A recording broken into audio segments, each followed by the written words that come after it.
So I started to talk about Daniel Ek, Spotify's owner. He is kind of selling his shares, like he doesn't want to own Spotify any longer. So I don't know, but what I've heard recently is that he still owns a lot of Spotify shares. So he's still Spotify's owner. But I spoke about him in my last. I have actually thought about this since like the first week I lived here. I was wondering who lived in the property that he owns because it's such a focal point. It's called like Old Djursholm, like Gamla Djursholm. And it's this huge property that has its own little, it's not an island, but it is like semi-island. You can drive out on it, but it is by itself, like as a trophy or something by the water. And that is where the little cottage that I like is next door neighbor to him. He owns the big ass property, and that cottage is like on the side of it, more on like the shadow side of it. That I just love that, and I hope whatever happens to that house that it stays as it is. Probably like if you do like renovations or you improve anything, that you keep the vibe of it, because I just adore that little house. But I thought about Daniel Ek since I actually moved in. I wondered who owned that property when I was walking by the water, and I also heard of the rumor that how he got that property, and I just have thought about if he actually felt welcomed here. So I had to do a reading. I don't know if Daniel Ek would approve. For some reason, I'm speaking about him today. I have no idea. I'm sorry if this is kind of crossing a boundary. I have no idea actually.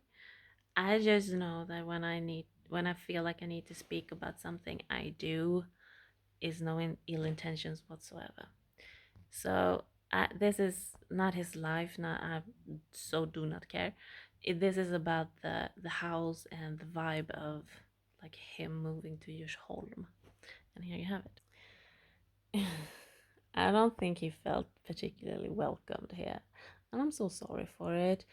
I I don't think his energy vibes with like the Djursholm energy of it.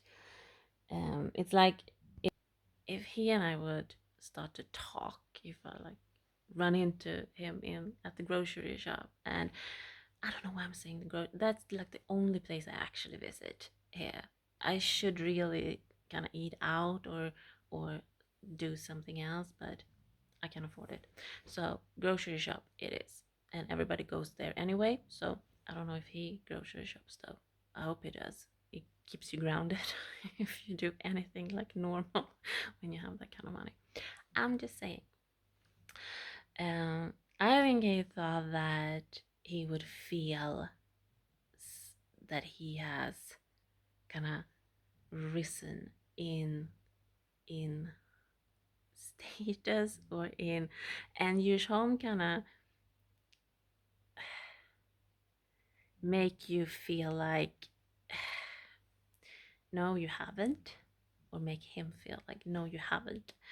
That was why I was so surprised. I think that he actually would prefer to live in an energy like Lidingö instead of Djursholm, because Lidingö would have welcomed him with open arms. It's not old money, it's not, but it's a flashy thing. It's they're flashy here too, but not in the same way as Lidingö. Lidingö is more, they're always busy. They're always entrepreneuring something, while here they, I don't know, I don't think he feels, he wanted a certain feeling, and it's this, which is not good by the way, is this arrogancy card here, which is the goal. He wants to um, feel like he became someone. And Djursholm is not giving that to him at all. And I think it's the people here. I think they tolerate him, or that they probably nice. They're always nice here, but they don't let him get that feeling that he thought that he would. I was just, when I heard the rumor that how he got old Djursholm, that he, why would you be so arrogant that you just walk in to a town where everybody wants to buy that property? Like, they have tried so many times, and the previous owner wanted so much money for it, which obviously is a huge property at the most flashy road in Sweden. It's not like just here, it's a really flashy road. So, why would you think that this town would kind of welcome you in a way when you just walk in and then you get what everybody wants, if that makes sense? And I thought about this. How long has I lived? Have I lived here? Like since January. And I really wanted to talk about it. I was just hindered. Um, like I felt like, oh my god, I need to talk about it, but I just couldn't. I don't know why I have permission to talk about this now though. And this is like the secrets about not being welcomed is out. So I have no idea what he is kind of going through right now.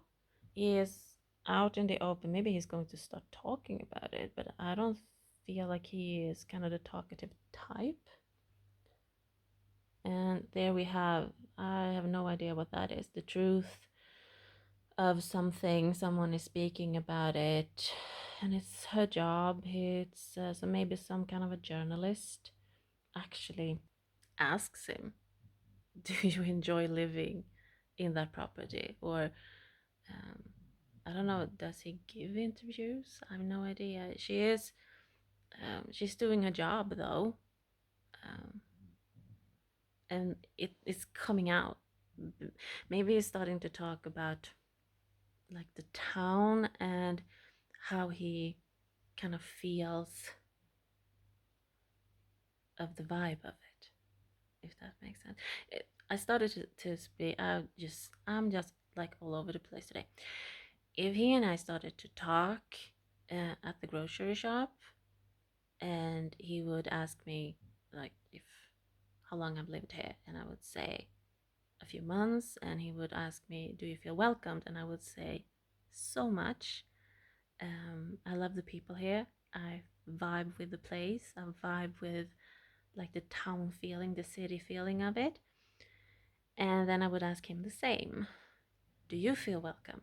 Do you feel? And he would, if he was honest, he would say, no, I'm not feeling like I fit in, or people kind of accept me, or people, which is, I don't know how great a fortune he actually has. So it doesn't have anything about money to do with with money. It has to do with something else. And from the gossip I've heard, it is that so many people tried to buy that property for so many years, and then he came in and got it for 500 million Swedish crowns. And yeah, it's a whole thing. He thought that he would have this stable foundation that he could build on, and it just doesn't come. I don't know how long he has lived there. 10 years or something? I don't know when he bought the place. You can see it from like all over Djursholm if you stand by the water, is huge. That is why it's so funny that the cottage I like is like this tiny little thing on the side of it. I love that. I'm just like, that's my little place. I would be so proud to live there, I have to say. Love that little house. But yeah, I don't know. I had to speak about this. Now, I don't know if for some reason Daniel Ek actually seized it. I'm sorry. I just have to. It's what I do. And I'm sorry that you don't feel welcomed here. I can't really relate to it. But maybe something will change. Maybe something will kind of shake up and it will change for some reason, that he starts to hang out with someone that people like, because it's often like that. You have to find a person that is well liked within the community, and they just drag you everywhere, or they just, and I'm not talking about love or romance. I think he's married, so nothing like that. I just think that like a friendship can be a man or a woman, um, that is well liked, and he needs to kind of have a friendship, nothing else. Like, you don't even go there. If that makes sense, find a person that is likable, and it will change. So I just needed to do this. I'm sorry, Daniel Ek, if you ever see this. Some people kind of don't like that I pick up on things, but who knows? Maybe things will change for him.